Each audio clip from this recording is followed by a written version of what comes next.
Wangeela Yohaannis boqonnaa 11 kaasee isa jiru Bitaaniyaa ganda Maariyaamii fi obboleettii ishee Maartaatti namichi Alaazaar jedhamu tokko dhukkubsachaa ture.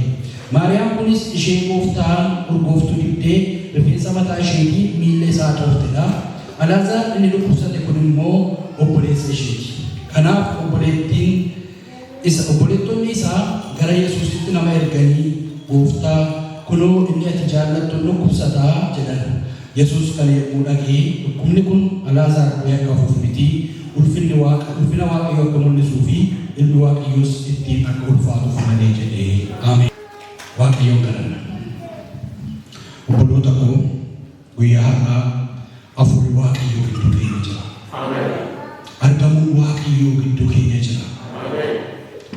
Inni hundumaa gargaaraa jiru gidduu keenyatti hojii isaa hojjechaa jira. Ameen. Mee Waaqayyootti dhiyaanna. Sodaadhaan Waaqayyootti dhiyaanna. Ulfina isaaf kennuudhaan Waaqayyootti dhiyaanna. Roobaan Waaqayyootti dhiyaanna. Iddoon kun iddoo adda biraa adda. Iddoon kun mana Waaqayyooti. Haleluuyaa. Haleluuyaa. Haleluuyaa. Obboloota koo Yesuus Kiristoos waan ture yoo fakkaate iyyuu dhufuusaa oolu. Ameen. Yesuus Kiristoos waan dubbatti harkifate yoo fakkaate illee dhufuusaa oolu. Waaqa addaa qabna obboloota koo. Waaqa addaa qabna. Waaqa guddaa qabna. Waaqa danda'a hundumaa ta'e qabna. Waaqa waan hundumaa gararraa jiru qabna. Haleluuyaa. Inni adda. Lafa miilli isaa geetti du'aatu kee jiraata. Lafa miilli isaa geetti jaamaatu argaa.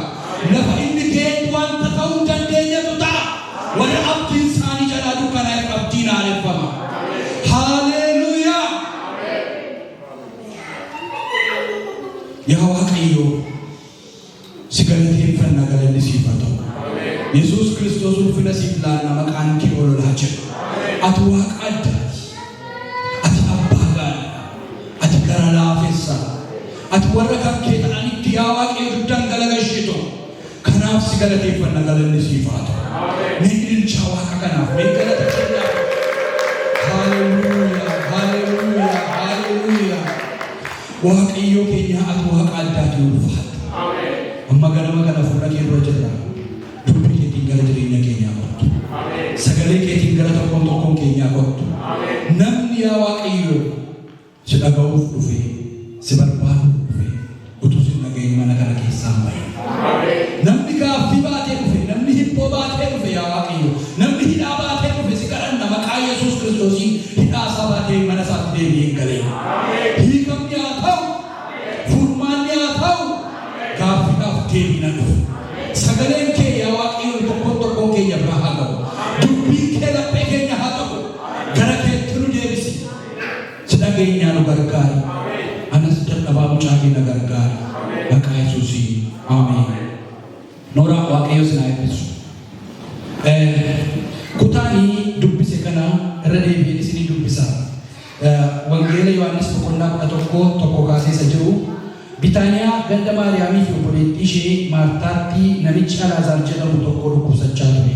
Maariyaam kunis ishee gooftaan urgooftuu dibdee rifeensa mataa isheetii miilla isaa toltedha. Alaazaar inni dhukkubsate kun immoo obboleessa isheeti. Kanaaf obboleettonni isaa gara Yesuusitti nama erganii gooftaa kunoo inni ati jaallattu dhukkubsataa jedhan. Yesuus kan yommuu dhagee dhukkubni kun Alaazaar akka hafuuf miti ulfina Waaqayyoo akka mul'isuu fi ilmi Waaqayyoos ittiin akka ulfaatuuf malee jedhee Ameen. Haleluuyaa. Obboloota koo guyyaadhaa mata dureen irratti dubbachuu barbaadu Yesuus Kiristoos waan ture yoo sitti fakkaate iyyuu dhufuunsaa nuu jedha. Haleluuyaa. Mee warri waan tokko keessatti wanta dhufu dide sitti fakkaate na wajjin jecha kanarra deebi'aati jedha. Yesuus Kiristoos waan ture yoo fakkaate illee naaf dhufuunsaa nuu. Haleluuyaa. Waaqayyo ganama kana sagalee kana nu ergeera. Ani siin dhufaadha Waaqayyo. Ani siin dhufaadha Waaqayyo. Haalichi wanta hin dhufne yoo fakkaate iyyuu keessa jirtu ba'aalitti keessa jirtu waan an dubbes digate waan an sigate yoo fakkaate iyyuu ani singafedha Waaqayyo. Kutaani amma isinii dubbise kun kutaa yeroo hundumaa dhageenyu yeroo hundumaa lallabamudha. Sagaleen Waaqayyoo garuu har'a tokkoon keenyaaf dubbii addaa tokko qaba.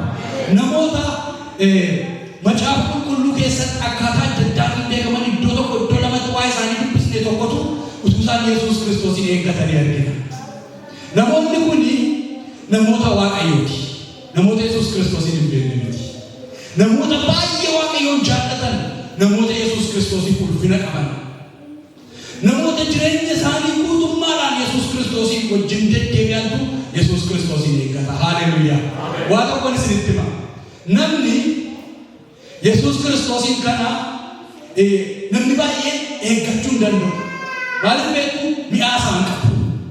Haaleluyyaa. Warri mi'aa Yesuus qaban garuu Yesuusin eeggachuu beeku. Maaliif jedhee warri mi'aa Yesuus qaban Yesuusin eeggachuu beeku. Namoota kanatu namoota karaa miti. Namoota biyya lafaa miti. Namoota akkasumaan miti. Jalqabaa kutaa kana keessatti waa'ee isee kan barreeffamee jiru eenyudha? Waa'ee Maariyaamii tokko dhaggeeffanna. Maariyaam ganda Bitaaniyaa namicha Alaazaar jedhamu tokko dhukkubsatee waa'ee Alaazaar wanti baay'ee kanan dura jiru wanti nama nuyi beeknu tokko garuu nutti argisiisuu barbaada. Namni kun kan iseen beekamtu immoo relationship iseen Yesuus Kiristoosii wajjin qabduudha. Namichi dhukkubsate kun immoo obboleessa Maariyaam kun immoo ishee maaliin miila Yesuus Kiristoos dhiqxee urgooftuudhaan miila Yesuus Kiristoos dhiqxee rifeensa mataa isheetiin immoo irraa qoosite. Special relationship nama Yesuus Kiristoosii wajjin qabdu tokkotu rakkatee iddoo kanatti argina. Dubartiin kun dubartoota addaa keessaa nama garaa Yesuus Kiristoosiin rukutte. Nama yeroo geggeessonni waldaa warri jirra jedhan warri beekna jedhan Yesuus Kiristoosiin ofitti naannessanii ta'anii irbaata Yesuusiin affeeranii gidduudhaan dhattee miila Yesuus Kiristoos jalatti kuftee miila isaa maaliin dhiqxee urgooftuu gati jabeessa miila isaa irratti cabsite dubartiin. Yesuus Kiristoosiin iddoo guddaa qabdi. Ulfina mataa isheetii caalaa ulfina Yesuus Kiristoosiin ulfaatee nama eeggatu. Haaleluyyaa. Waldaa keenya kana keessaa namoonni baay'een ulfina Waaqayyoof namoonni qaban jiru. Namoonni iddoo gurguddaa Waaqayyoof qaban jiru. Namoonni aras iddoo kana keessaa jireenyi isaanii ba'aa yoo qabaatellee waraansi seexanaa isaanirra yoo jiraatallee gaaffiin adda addaa jireenya isaanii keessa yoo jiraatallee ulfina mataa isaanii caalaa ulfina Yesuus Kiristoosiif namoonni kennan iddoo jiru. Haaleluyyaa. Nama akkasiitti Yesuus Kiristoos guddaadha. Nama akkasii bira Yesuus Kiristoos hin darbu. Wanta ishee irra ga'e kan ilaalamee wanta adda addaa jedhamuu danda'a. Dubartiin kun sana duwwaadhaan beekamtu tun taane gaafa namoonni adda biraan haala adda addaatiin asiifachuu fi kan gaafa obboleettiin illee Yesuus Kiristoosiin keessumsiisuudhaan asiifachuu fi godhan beekamtu. Maariyaam kun maaliin beekamti? Miila Yesuus Kiristoos jala taa'uudhaan beekamti. Haaleluyyaa. Namni miila Yesuus Kiristoos kana jala taa'uu bare guyyaana qayyoo dukkanatti fakkaate iyyuu boriif ni boofiif jira.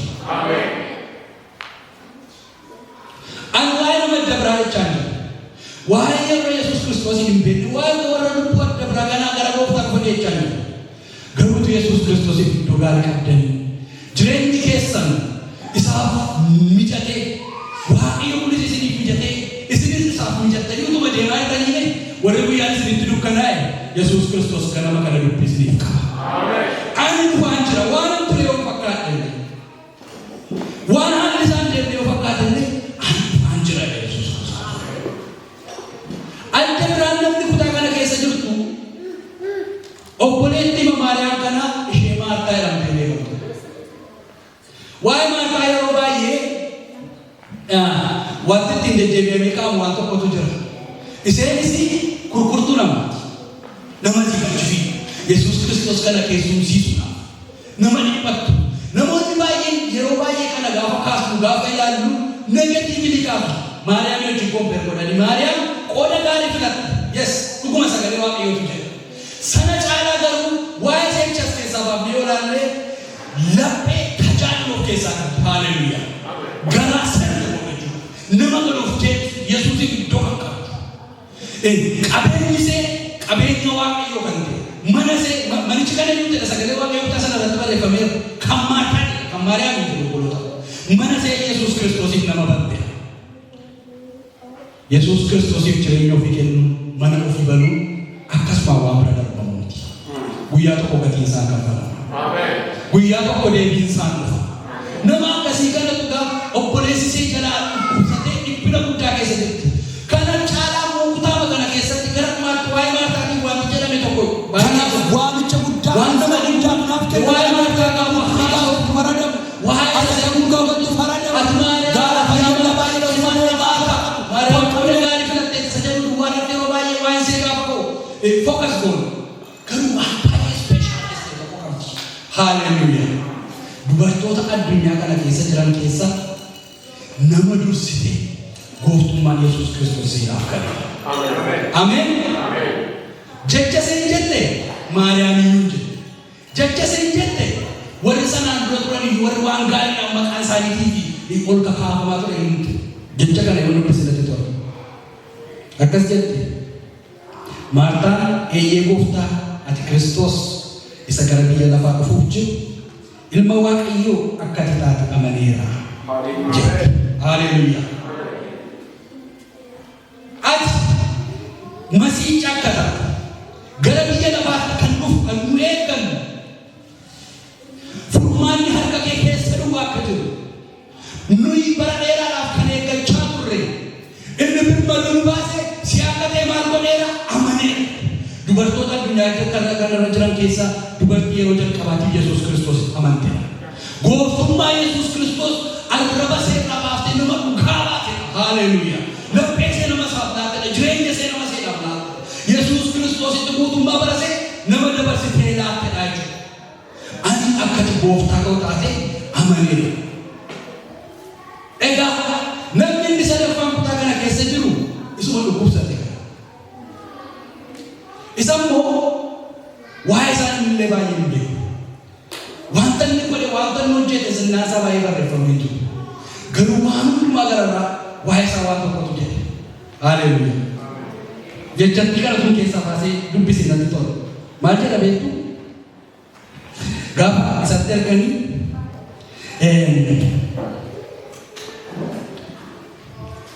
gooftaa kunoo inni ati jaallattu hin dhukkubsata haleluuyaa isatti maal goota inni ati jaallattu haleluuyaa Alaazaar inni dhukkubu kummee bolota ko isa gooftaan jaallatu ameen inni ati jaallattu dhukkubsatee jira seenaan namoota adda addaa hojii isaaniitiin barreeffamuu danda'a waan isaan achi godhanii wantoonni barreeffaman adda addaa jiraachuu danda'a inni kun garuu keessaa maaliin barreeffamee beektu isa gooftaan jaallatu namoonni sinnaan qabne eessa jirraa keenya namoonni hin beekne waa'ee keenyaaf wanti jedhamu adda addaa namoonni hin jirre baay'een keenya Yesuus Kiristoos duwwaadhaan jaallatamne kanas eenyu baay'eetu jira haleluuyaa waan nuun jedhan kan hin qabne qabeenya hin qabnu waan dubbatan birrii hin qabnu ragaarii biraan dhufne waa'ee keenyaaf sinnaan dudduban jiru barumsa guddaa hin qabnu garuu Yesuus Kiristoos hin jaallatamne haleluuyaa mee Yesuus Kiristoos hin jaallatamedha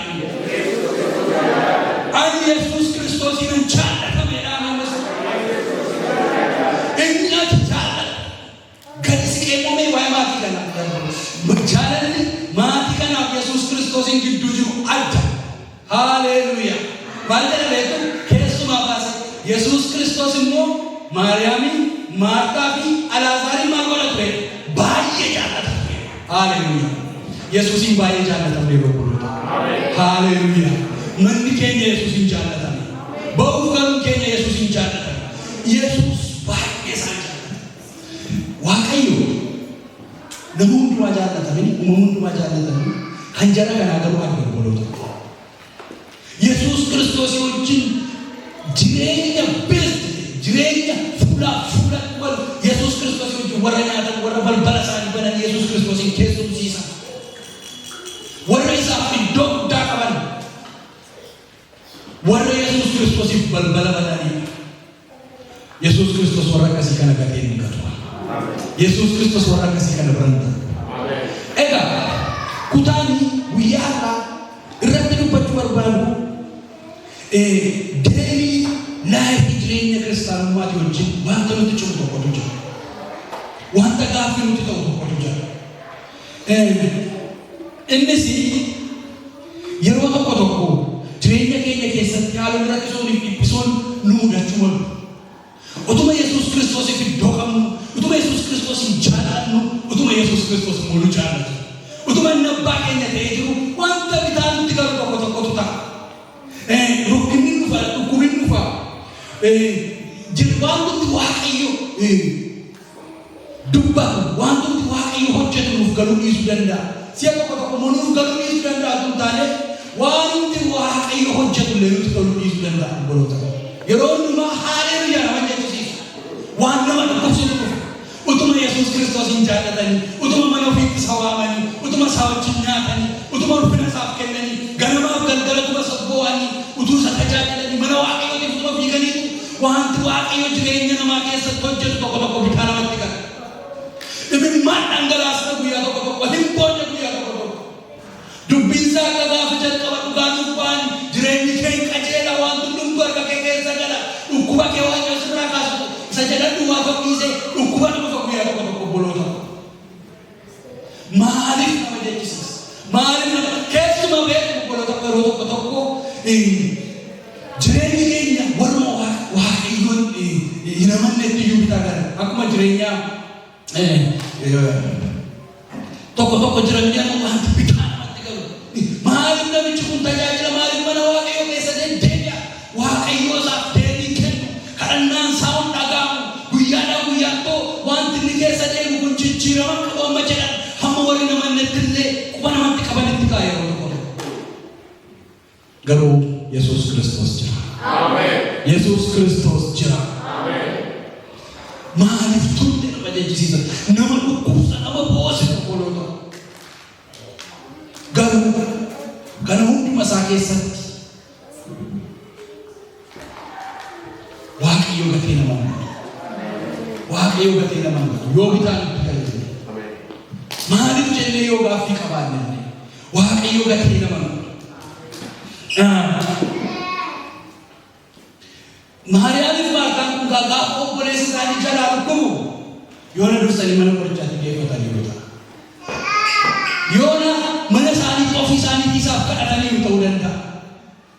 Ogeessa isa kanatu wayya mana qorichaa isa kanatu wayya jedhanii dabarsanii geessanii ta'uu danda'a.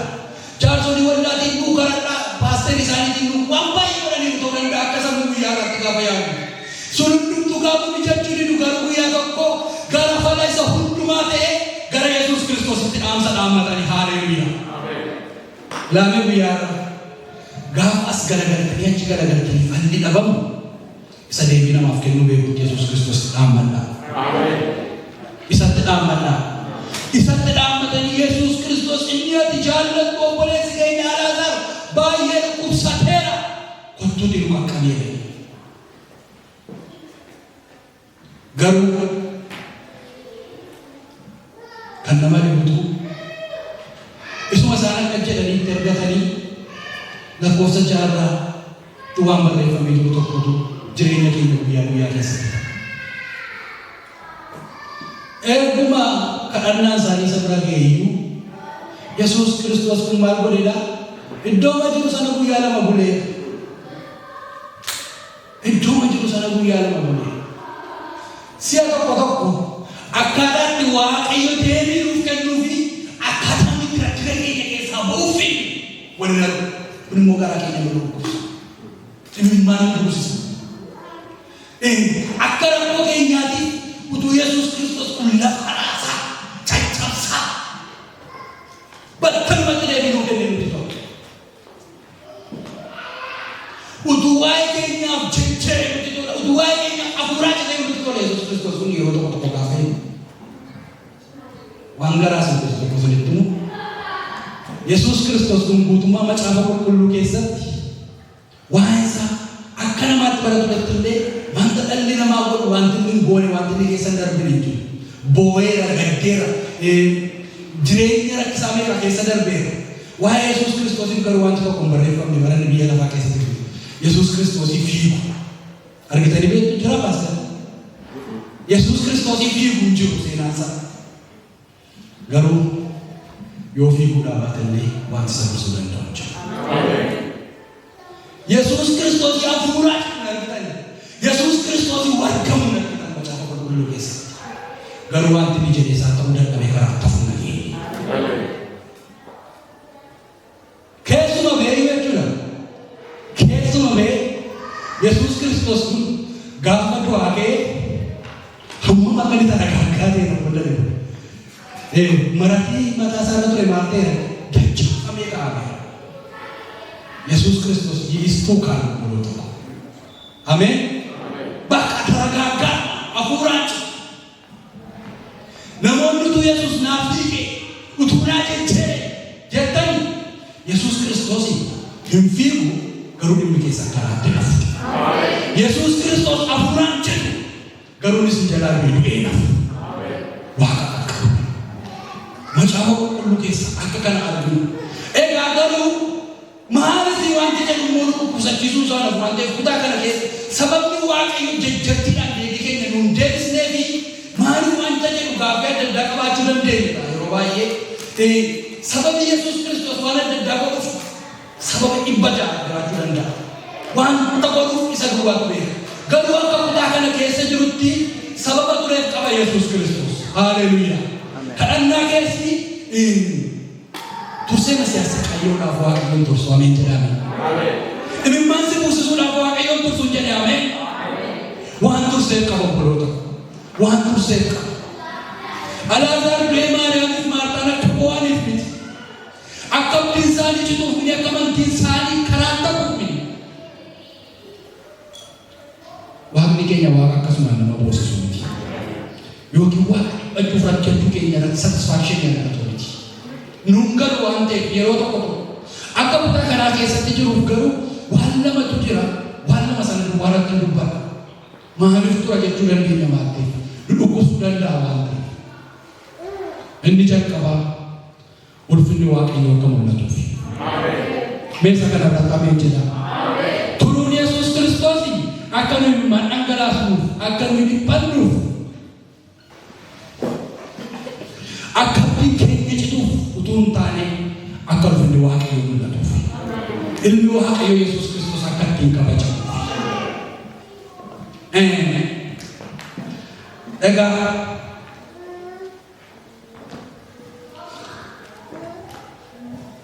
dhukkubni Alaazaar irra ga'e kuni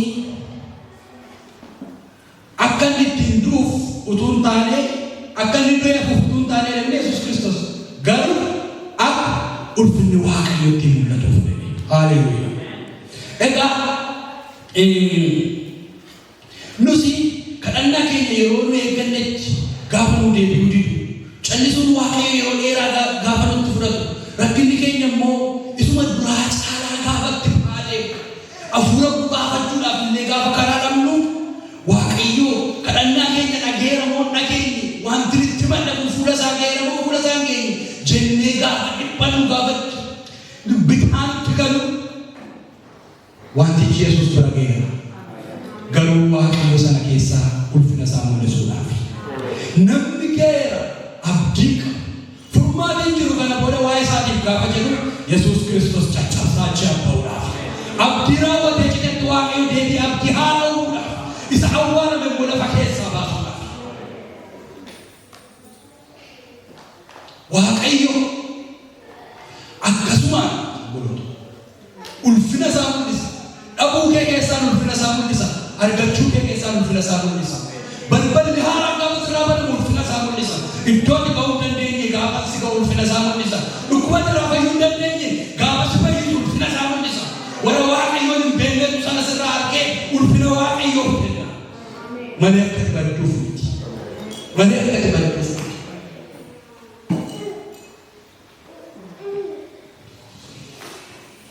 Proses gochuun namatti cima akka namaatti. Karoora Waaqayyoo yeroo baay'ee ifaa miti. Salphaa miti. Kanaaf kun ta'e jechuu waan dandeenyu hin qabnu yeroo baay'ee. Garuu seenaa keessatti, dhaloota keessatti, bara hamma bara baraatti macaafa qulqulluu kana seera uumaatti kaatanii hamma dhumaatti yoo jettanii dubbiftan waa'ee Waaqayyoo waan tokkotu jedhamee jira. Innis maaloo dhabeetu Waaqayyoo gaariidha. Gaarummaan isaas bara hamma bara baraatti. Mee Waaqayyoo gaariidha dhabu. Gaarummaan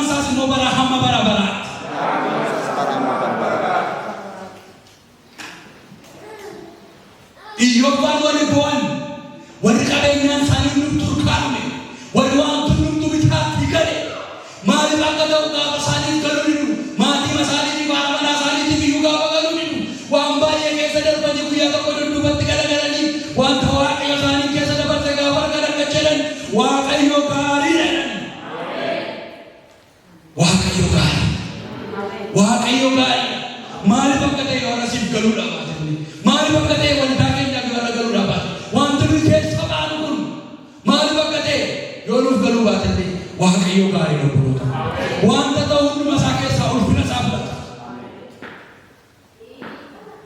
Daawit ari'atamee caakkaadhaa caakkaatti darbamee ulfinaaf waamamee gonfoo mataa isaarra kaa'amee utuu eegamu eeboo meeqa jalaa miliqee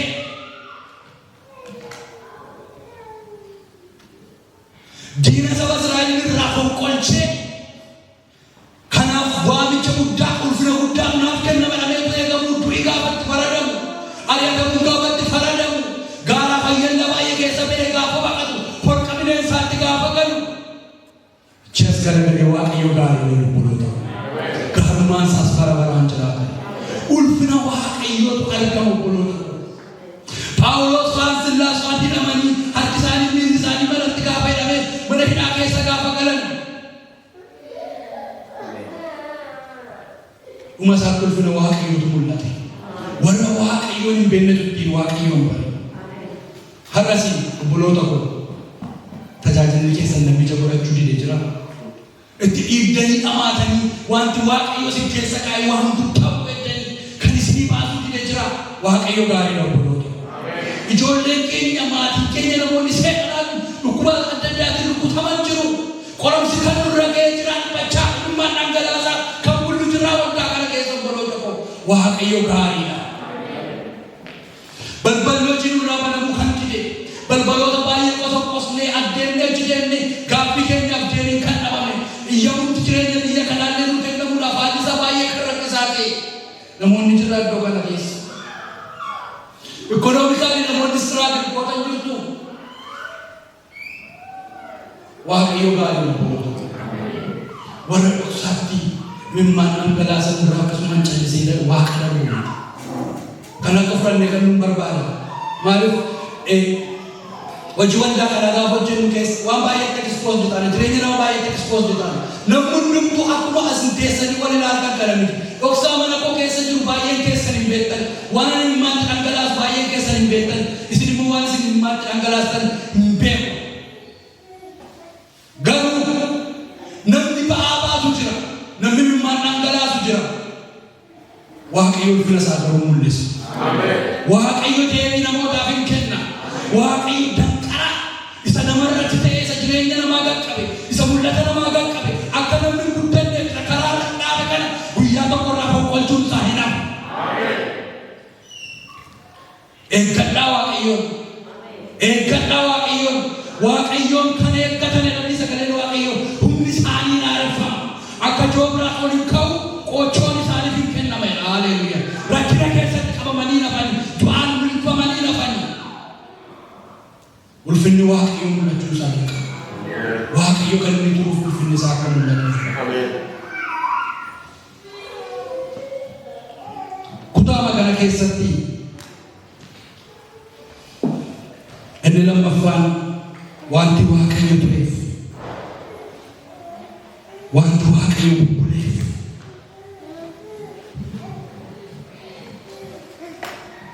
kaayyoo waaqayyo akka baraniifidha. Har'as waaqayyo kan inni cabuu jalaa jiru kaayyoo isaa keessa akka walitti baanuufidha. Waan nu barsiisuu barbaade tokko qaba waaqayyo. Waan nu barsiisuu barbaade tokko qaba. Ulfina isaa mul'isa. Ulfina isaa mul'isuun isaa gaariidha. Garuu wanta sitti dhufe kana keessaa waan tokko bartee akka darbitu barbaada waaqayyo. Karaatti si qajeelchuu barbaadu tokko qaba waaqayyo. Waan itti nu dammaqsu barbaadu tokko qaba. Gaafa waan ta'e tokko jireenya keenya irratti dhufu gaafa rakkina tokko keessa darbinu gaafa ba'aa tokko keessa darbinu waan qochuu nurra jira ani waan kanarraa maaliin baradhee waaqayyo maal natti argisiise waan jedhu tokko akka qabannee darbinu barbaada. Amma gaafa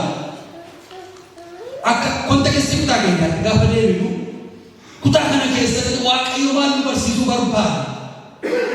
Du'u alaata. Dhukkubsachuu alaata. Awwaalamuu alaata. Du'aa qaba alaata keessa Waaqayyo kaayyoo tokko qaba ture. Dhaloonni guyyaa hamma guyyaa har'aatti waan sanaa irra deddeebi'anii gaafa lallaban dinqii addaa ta'uu isaa duwwaa miti. Dhuguma Waaqayyo dinqii. Sana hunduma isaa dudduuba garuu Yesuus Kiristoos du'aa kaaseera. Yesuus Kiristoos booda simmuu Phaawulos waanis du'aa kaasaniiru nama barbaade Waaqayyo anas du'aan kaasa. Garuu wanta barbaade tokko qaba. Kaayyoo dhufaatii Yesuus Kiristoos biyya lafaa kanarratti wanta dabarsee deemu, wanta fuudhee deemu, waan biyya lafaa kana keessa waan dhufeef Yesuus Kiristoos sana keessatti mul'isuu barbaada. Lakkoofsa 25 akkas jedha. Yesuus garuu du'aa ka'uun jireenyi sana namni natti amanu yoo du'e iyyuu jiraata. Utuu jiru kan natti amanu hundinuu immoo bara baraan hin du'u. Kan hin amantaane jedhe. Haleluuyaa. Egaa kaayyoo Waaqayyoo akkamii baruufidha. Rakkinni kan nutti dhufu isin jedhe. Alaagaan kan inni du'e kaayyoo tokkoofidha. Kan inni dhukkubsate kaayyoo tokkoofidha. Kan inni awwaalame kaayyoo tokkoofidha. Kan inni du'aa ka'es kaayyoo tokkoofidha. Innis maaloo dhageettu Yesuus Kiristoos jireenya bara baraa ta'uu argisiisuudhaaf. Meeshaa kanaaf qabeen jedha. Yesuus Kiristoos jireenya bara baraa akka ta'e argisiisuudhaaf. Namni isatti amanu immoo, namni Yesuus Kiristoos kanatti amanu immoo yoo du'e jireenya akka qabu. Yoo awwaalame illee aangoon awwaalcha akka aangoo sarratti hin qabne akka baruufidha jedha Yesuus Kiristoos. Alaazaariin Tiyaatirri hojjechuu barbaade miti.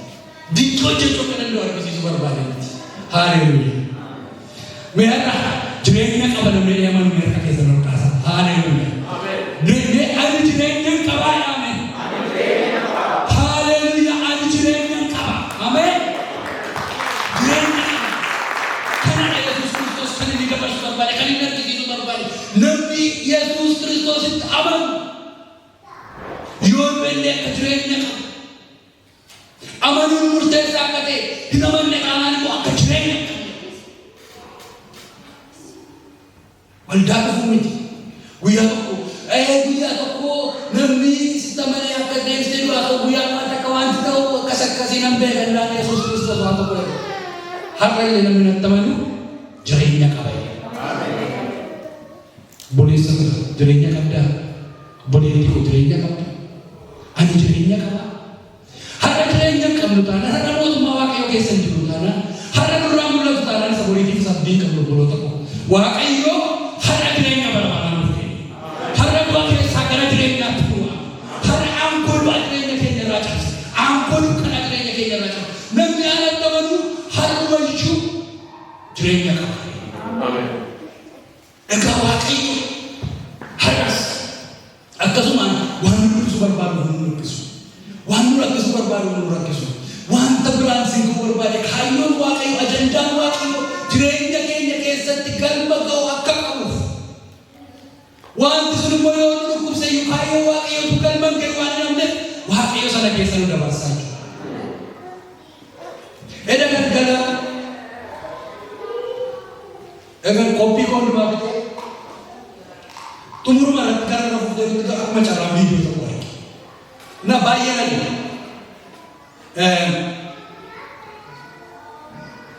Bishop TJ Jackson beektu beeka. No baay'ee beekamaadha. Istifaar Weeti wajjin yeroo inni waan ta'e tokko haasa'uu dhageenya baay'ee nu futuun taanii akka nuyi dhaabamne deemnee biqiluuf. Haleluuyaa. Waaqayyo si dhaabaa jira malee si awwaalaa hin jiru. Akka nuyi deebisnee biqiluudha. Biqillee sanyii dhibbadha. Dachaa akka horannuudha. Akka ija horannuudha. Kaayyoon Waaqayyo jireenya keenya keessatti, mana keenya keessatti akka galma ga'uu fida malee Waaqayyo nu awwaaluu fide. Nu dhaaba Waaqayyo. Nu dhaaba jireenya keenya keessa wanta nutti hin tolle keessa gaafa nu dabarsu, waan awwaalamne gaafa nutti fakkaatu, waan abdii Waaqayyoo nu jira nutti fakkaatu, nuyi awwaalamaa jiru dhaabamaa jira. Biqiluutu nurraa eegama. Ija godhachuutu nurraa eegama.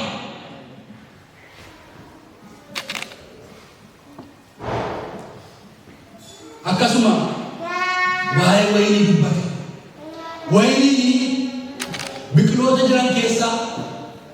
caccabsamuudha biqilaa dhaabamu. Wayni yoo caccabsame malee yoo daakame malee yoo hundinii sun irra ba'e malee isa barbaadamuuf ta'uu hin danda'u. Wayni dhugaatii biyya lafaarra jiran kana keessaa hammuma duraa deeme gatiinsaa dabalaa fudhatamummaan isaa dabalaa ija godhachaa deemuun isaa dabalaa kan deemu dura wayni sana ta'uu caccabsamuu keessa darbuu danda'u ture dhiyaasaan namni kuni har'a yoo caccabsamne yoo rakkina keessa darbine yoo wanta galma keenyaan nu ga'uudhaaf malee caccabsee nu balleessuudhaaf jechuudha waaqayyo sana keessa kan nu dabarsu. Akkasuma yeroo tokko waan dudduubatti harkifamne kan nutti fakkaatu akka galma keenya hin geenyeef wanti jireenya keenyatti ba'aan adda addaa darbatamu kan nutti fakkaatu yoo jiraatu. Akka inni hojjenneef karaan darban jiru namoonni jennu yoo jiraatu. Ani dhiibbaa jireenya koorra jira akka galma koon keenyeef wanta dudduubatti na harkisu baay'eetu jira yoo jenne yaadne. Fakkeenya sadaffaan dubbata tokkoon isinii dabalee. Xiyyi galma isaa ga'u fuulduratti darbatamu. Maal godhama beektu? Dudduubatti harkifama. Hamma dudduubatti harkifame humna guddaadhaan darba. Kanaan akkasiin galma isaa ga'uu danda'a.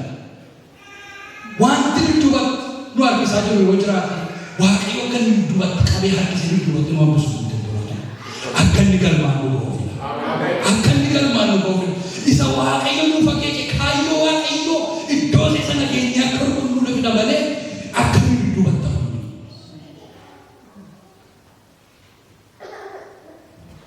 Obboloota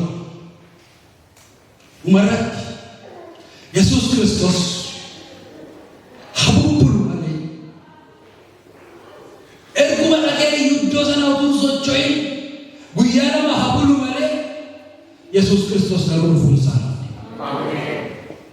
dhufuun isaa sana duwwaa miti. Erguma inni du'e awwaalamu malee erga awwaalame guyyaa afur habulu malee Yesuus Kiristoos biraan har'asi kan eegaa jirtan jirtu Yesuus Kiristoos kana hin hafne. Haleluuyaa. Hin hafne. Yesuus Kiristoos dhufee du'aa keenya jireenyatti jijjiira. Yesuus Kiristoos dhufee abdii kutameef kana booda falan qabu kana booda ijaan godhatu kana booda lafaan godhanii namni hundumtu awwaalanii kaanii sadarban sana lafaa kaasuudhaaf. Haleluuyaa. Warrumti Yihuudoota warra achi jiran mee warra kutaa sana keessa jiran waa tokko godhanii gaafa Yesuus Kiristoos dhufee achi ga'u namichi inni jajaamaa banaa ture kun namichi inni go'oon isaa ture kun mee amma waan inni godhu argine itti argisiisa nama. Haleluuyaa. Mee waan inni godhu argina. Mee dhuguma isa kan jaallatu kan immoo kaasuu danda'are warra jireenya isaanii isatti kennatan kanaaf immoo furmaata dhuguma fiduu danda'areedhaan warri Yihuudoonni achi keessa jiran dubbatanidha. Inni garuu akkas jedhe dhagaara tuultan sana irraa kaasaa. Dhagaara tuultan sana irraa kaasa. Warra jireenya keenya irratti dhagaamu wanta mul'ata keenya irratti dhagaamu akka nuyi guddanneef isa jireenya keenya irra gattaa waaqayyo ganama kana sagalee itti baasa. Sagalee itti baasa. Irraa kaasa. Haleluuyaa. Dhagaara tuultan kana maal godhaa irraa kaasa. Lakkiin nu ajaa'iba furmaata qabu guyyaa qulqulleera kana booda ta'uu danda'u jennaan. Inni hojii kootii waan isin gashuun qabu sobii keessanii gootan dhagaa kana irraa kaasa. Waaqayyo murtii jireenya namaa irratti ta'e irratti ganama kana waaqayyo sagalee addaa baasa. Akka inni awwaalamuuf akka inni lafaan kaaneef akka inni ijaan godhanneef wanta jireenya namaa irratti darbatan irratti waaqayyo sagalee baasa. Kaasaadha. Haleluuyaa. Isatti xaxxan akka inni argineef isa keessaa jaamsitan isatti nawwaaltan hundumaa irraa kaasaa ani immoo jireenya haaraa itti kennaa. Egaa Yesuus Kiristoos kun boloota kun karaa feeree adda addaatiin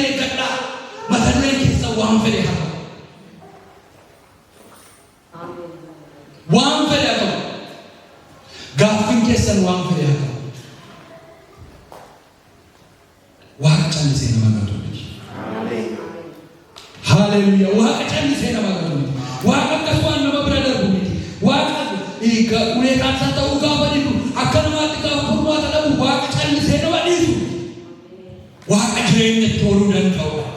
Waaqa isa goobate kaasee diriirsuu danda'udha. Waaqa isa chaaletti isa gochuu danda'udha. Waaqa isa katame lafaa kaasuu danda'udha. Sababa keessan lafa kaaga nama kana. Sababa baay'ee qabduuni waan keessa waan taane sababa baay'ee qabduuni foolii fideera. Inni ambuleetii masaafni kana kan jedhu foolii fideera. Kana booda waa gochuu danda'u foolii fideera. Hojjetamuu danda'u jettanii ni garuu dhagaarraa kaasaa. Alaasaa dheeree waan isa ta'u. Haleluuyaa. Alaasaa ka'ees ba'e. Waaqayyo dhimma kee maqaa dhaawaa. Waaqayyo gaaffii kee maqaa dhaawaa. Ati sababa neessi waaqayyo biratti furmaata adda yaada xumii namicha waggaa 37 fi bukkee galaanaa ciise. Yesuus Kiristoos sanbata gaaf tokko ganamaa karaa karra horaa ol beetuu iddoo manni ciise dhaqee. Maal taatee maaliif ciiste gaafate? Namni inni isa gaafachaa jiru kun eenyu akka ta'e waan isaaf hin galleef komiyaasaa itti ka'e. Nama meeqatu komiyaasaa ganama kana? Nama meeqatu komiyaasaa? Utuu abaluufaan naa qaqqabaniiru ta'e, utuu abalullee kana naa godheera ta'e, utuu abalullee naa liqeesseera ta'e, rakkoo kana keessa nan darbine nama meeqatu komiyaasaa?